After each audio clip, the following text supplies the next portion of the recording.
maal rakkadheen ani hoolaa jala deema. Hoolaan illee qalamee gogaan sana nama fayyada, foon sana nama fayyada. Caaltuun kun maalumaaf faayidaa takkitti hin qabu. Ilmuma sana fidiitee anuma ulaa makiyyatti gatiyaa hajji mana kiyya ni beekta. Kanuma bichaa sirraa fedha. Anatu dil godhee sargii ajaa'ibaan saalaa kiyya kana ni beektaa miti.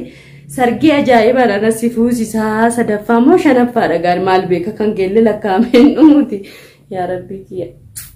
Hin kolfa malee maal jedhare. Wallaahi sababaa caaltuu fi hajjii kana abdii kana namni wal nyaate. Magaalaa hunduu wal nyaate. Kuno tirfiin isaan nama gabbuusan. Kuno nama walitti naquu haadha sabboontuuf abbaa sabboontuu akkana wali oofanii sababa caaltuu fi sababa hajjii. Keessattuu immoo sababa caaltuu hajjii arrabsite haati sabboon. Daa'ima kee guushin akkatti gadisitti albaatu ija ishee keessaa gadi hin baastu yookiin fuutee cuubee wayiin silliqishiin gootu maaloo badee nungubiniiti gubadhu mucayyoo nungubiin maqaa dhalaa nyaatte. Baradhume sumeeyyaarraa baradhume akkatti ishiin mucaa takkittiif qisaasoftu ijoollee lama qabattee meeshaa ishii gurgurattee maallaqa ishii qabattee warra ishii bira fataa zana jettee deemte. Ishiirraa waan barattu wajjin turre. Assalaamu alaykum ashamaa harka fuunee kabajamtootaaf hordoftoota waan koshoo jirra jirtu bakka jirtanitti nageenyi kiyya sinaa qaqqabu jecha. Egaa waan kun maalluuf qabattee dhuftee jechuu maltanii waan isiniif qabadhee dhufe kaa waan har'a das na jedhee waan har'a na gammachiisee waan har'a laphee kiyya qabbaneesse takkadha jechuudha. Innis maali yoo jettanii viidiyoo jaartiin hajjii gadhiifte takka jechuudha. Hoolaan keenya ka caaltuun teessee jecha oltu akka kunoo akka bokkaa naasee kana agartanii rooba haamlee fi naasee jedhamu sana naasee naasistuu dhiiraa jedhanii dhiirallee ni rifachiifti jechuudha. Maaliif iyyuu roobdee addaan hin kuttu. Namoonni hedduun illee waan sababa bokkaa sanaan qisaasa'u jechaadha. Ishiin keenyaa kunillee akkanuma kan jecha olti isiniin kunuu quba qabdanii jechuudha. Amma ni maal jechuu barbaade hajjiin keenya har'a harki kee nagaa argatu siin jechuu barbaade. Ka dura si arrabsee fuudhiifama siin jechuu barbaada. Maaliif iyyuu doofaa kana ishii afaanillee haasoftee nama siiftu dubbatteellee waan jettu hin dhaga'amuuti. Afaan Oromoo haasoftee afaan Maalee haasoftee yaa rabbeetiin haadhiisi garuu taabboftee. Maal jechuu barbaade asirratti immoo ijoolleen hedduun ishiin jaalattee miti yeroo darbe waan caaltuu kan qaaqe irratti caaltuun jaalattee miti waat itti godhameetu homtuutti hin godhamne chillaa baay'inat agartanii bakka ofii laatuu dhiisuu ishii malee homtuutti hin godhamne. Meeqa namni marzii ishee ajjeesu kennaniifi summii namni isinii laate nama summii isiniif laate wajjin teessanii haasoftu isiniin kun hariiroo maaliitiin? Sanuu osoo itti himtu teessee kana ati labbidhaa ati akkasiidhaa labbitu waa nama godha malee waan rabbiin of eegaan immoo isin cinaa jira jedhe bar namni kun yoo of eege rabbiillee nama gargaara. Rabbiimmaa si eegee agammaatu kan lubbuu kee si eegaa jiru isadha. Amma immoo hajji billee kiyya shageeshitee yattaba hajjiin maal si godha birrii gaati sassaabattu. Mucattiin kun dhugaa inni hin kolfe har'a ni kolfe kophuma kiyya taa'ee viidiyoo isaanii ilaalee ni kolfe. Hajjiin maal godha? Maallaqa namtittiin lubbuu kee baasuuf deemtu maallaqa kiyyanaa keessi yookiin warqii kiyyanaa dhiifti jettee yaadde ati. Yaa Rabbi yaa Allah kariine. Na dhiba bara waa'ee ishee dhugaa akkuma zimmedhee yaadu. Ijoolleen hedduun ati ittiin aariin ofiisiin aarsiin waan koo taa'itii waan shi keessaa bayitii ijoollee kee adabaan guddifadhu naan jettan jirtanii hedduu galatooma. Ijoolleen baay'ees immoo fataa zanaa jedha ofirraatti cinqii fi jinnii kana dhiisi jettanii hedduu galatooma. Ani koomantii namaa dhibba hunda fixa dubbisee osoo hin ta'in koomantii irra caalaa garuu inumaan dubbisa. Maaliifuu koomantiin kun na fayyada jechuudha. Ishiin kun dubbisuu hin beektuuf dhibbatti dubbisuu hin beekti. Nama baratte nama haga kutaa 10 xumurteedha ishiin. Ani waan beekuuf irraa dubbadha garuu dubbisuu waan ishii luugame ani rabbiin kun haa beeku ta'ee fi dubbifteetuma callifti ta'eedha. Ijoolleen hedduun viidiyoo jaartiin hajjii akkas goote kana yaa waan koo itti agarsiisi hajjii yaamii itti agarsiisi naan jettanii jirtanii maaliif hajjii itti agarsiisan ganaa deemee qisaasa'e maaf hajjii itti agarsiisa ishiin kun oka guyyuurraan viidiyoo gadhiisaa jirti. Agafaan qullaa moroo jecha oltachi afaan tinii walitti yookiin haasoftee kan hin haasofne Ho kuno hajjii jettee maan agarsiifati maaltu na naqeen argaa jirtanii miti waan kaleessa ta'e waan haati sabboontuu sababaa ishii mana ishii dhabuuf deemti kuno argaa jirtanii kana sana isiniin jedhu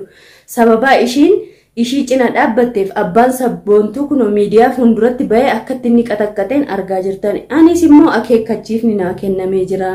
eenyurraa yoo ta'an abbaa manaa kiyyarraa namni mana keessan sinii caaluun jiru bultii keessan sinii caaluun jiru ijoollee keessan sinii caaluun jiru ani miilli kiyya akkas jedhee hin ka'u mana kiyya jechuudha caaltuu gargaarsaaf jecha osoo iyyuu abbaan sabkuuna loluu baataniyyuu ani asii gadi ba'u maaliif yoo jettan maal akka dhenan hoolaa jala deema hoolaan illee qalamee gogaansa nama fayyada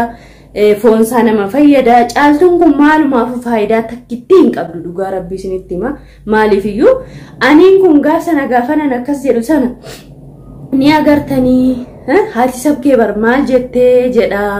namtittiin deebitee hajjuma jala mana sanatti galtii isiniin gaaf jedhu sana isiniin kun koomantiin maal jettan dhiisi haadha sabkee ittiin murteessiniin aan jettan wanta ni jedhe kijibaa eessa jirte amma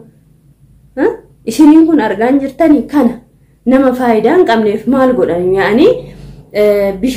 bishaan fuutanii amma dhagaachatti yoo naqxan dhagaacha gadi hin bu'u bar bishaan irruma yaa akkasii jechuudha mucatti beektanii ani immoo bultii kiyya namni naa caalu waan hin jirreef waan caaltuu ammallee kaqaaquufan itti dabbaramuuf bakka itti kolfuuf malee aaree akka gaafa duraa sana miira keessa galee namticha ambaa arrabsee maaloo rabbuunaaf haadhiisu maaluman na naqe maaltu na naqe yoo dhugaa dubbannee jechuudha maaliifuu isiniin kummee anatti murteessaa fagoo kana teessanii viidiyoo kana laaltanii ijoollee meeqatu gubanne waan koo gubanne maaloo gubanne naan jettu jazaa rabbiyyaa jazaa akka rabbirra ta'u beeni beeka gargaarus jibbee miti garuu namtitti gargaaranii miti namni duruu gowwaa akkasii argees dhagahees hin beeku yoo ofii wallaale akkuma siniin jedhe yoo namni waa takka ofii wallaale waan namni natti hime dhagahuu qaban dirqama kun koomantuma gabbuuteen dubbiftuu ishee koomantiin kun agam nama fayyada arrabsoos haa ta'u waan keeriis haa ta'u waan badaas haa ta'u koomantuma sana dubbifattee yaani namni namarra hayyuu jira bar namni namarra waa beeku jira bar nama kanarra maaliif naan jedhan jettee jechoota keessan barreeffama keessan maa ittiin fayyadamiin ani barreeffamaa fi jechoota koomantii keessan gaggaarii irraa waa hedduu barataa jira kun hin dammaqxu asiin yoo bishaan yaani itti naqxan asiin gayyaa malee waan qabatu kun sammuun ishii waan qabatu caaltuu mee namtitti diina wajjin durumaa ani nyaadhe ani maa ishiin shakkeera garuu nyaadhe shakkitee maa nyaattere maa garaa bal'atta maa nyaatte nama shakkitee mukaan yaaduun keeyyuu nyaachuu kee miti yaaduun kee shakkuun kee osoo keessa kee jiru maaltu si nyaachisee yoo gaafsanas nyaadhe osoo duutee si wayyamu gisee takka maaliifuu ofillee raarsite ilma namaarree raarsite nullee immoo cubbutti nu naqaa jirta aniin kun hogguun si harrabsu rabbi na gaafata waan kee kanattu zambiis irraa dhiqaa jiran maaliifiyyuu callisuufis akkamitti callisume amma immoo hajjiin bagasitti hajjiin shorommoodha dubartii olii gad oofaa kaanii kan walii guuraa malee inni hataan dhageenye ijuma ifuma kana sirraa fuudhawa waan fedhu ofii isaatii fidee sirraa fuudhanni natu kan si hatte namtittii lubbuu kee baasuuf deemaa turtedha ishiin immoo gana daa'ima kee amma jeshii afoo teessee waanuma daa'ima kee gushin akkatti gadisitti albaatu ija ishii keessaa gadi hin baaftu yookiin fuutee cuubee wayin silliq ishiin gootu maaloo badee nungubiniiti gubadhu mucayyoo nungubiin maqaa dhalaa nyaatte baradhume sumeeyyaarraa baradhume akkatti ishiin mucaa takkitti qisaasoftu ijoollee lama qabattee meeshaa ishii gurgurattee maallaqa ishii qabattee warra ishii bira fataa zana jettee deemte ishiirraa waan barattu wajjin turre nu hundu biyya kana keessa ishiirraa waan barattu ati illaaltu viidiyoon nama barsiisu jira bara akkuma badaa si barsiisu waan gaariis wanti si barsiisu hin jira ati dubartiis maqaa nyaatte ofis maqaa nyaatte warra kees maqaa nyaatte yookiin ilmoo keef hin taane yookiin yeroo kee ittiin fayyadamne yookiin maallaqa kee ittiin fayyadamne amma maallaqaa fi immoo birrii si jalaa fudhatanii boru immoo lubbuu kee si baasanii si qaqammasiisee waan garaa kee si ciruu siin jechaa jirti namtittiin hatasuma taa'e manni kee ciqilee sadi mana keessa osoo immoo mana dhuunfaa kee godhattee akka feete fataa zanaa jettee dafqa kiyyaa jira jettee jiraatte Atiyoo dabbaala galte dabbaala ofirra galchite teessaa siin jedha obboleettii kiyyaa.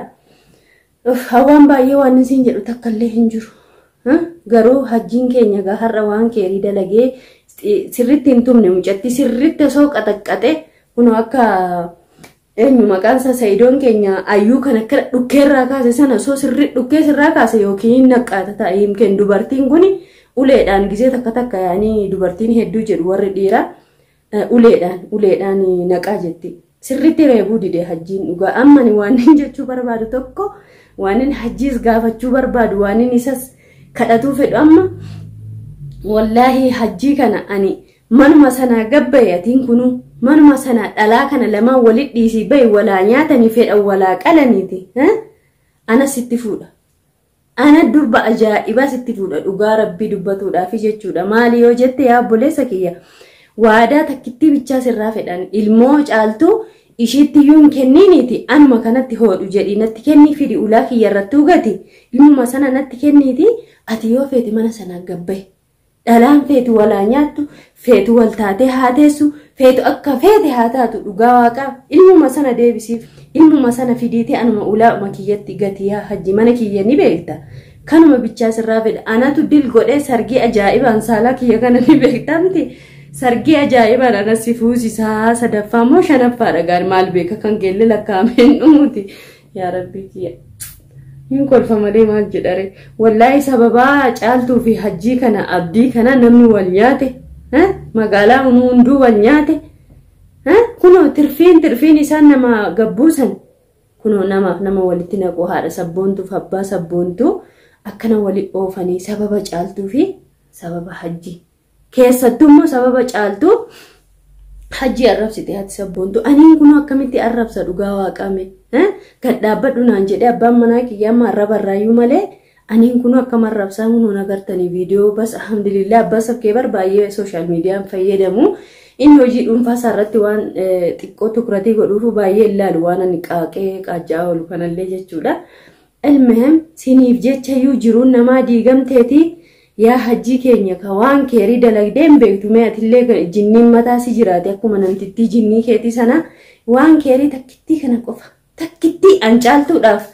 kalaas tasfaa kutee jira akka feete haata kanaafuu yaa hajji mucattuma fidiiti rabbi keef jedhiiti mucattuma fidi ilmooshii sana ijumaan anallee na agarsiisme asuma gati an immoo akkuma siin jedhe waadaadha kun hordoftoonnis haadha gahanii ana si fuudha dubartii ajaa'iba mush kototii kun ishiin keenya kunis jaanjoo ishiin sunis immoo haadha siirii jinnii seexanaan si maraacha maali rabbi nama maraacha si rabbi si maraacha inshallah magaalaa kana keessa si haafu ani ishis arrabsee dadhabe nama rabbi arrabsi maal arrabsine maal guna rabbi si abaaru jechuun barbaada ishii kanaan illee kanaaf iyyuu yaa ummata keenya ani har'aa figaa kanuma jechuu dhufee waan hin cinqame tokko sin jiru ani fataa zanaa jedhee jira alhamdulillah rabbil alamin egaa yoon isin balleesse yoon sin mufachiise jecha kiyya kana keessatti isinillee dhiifama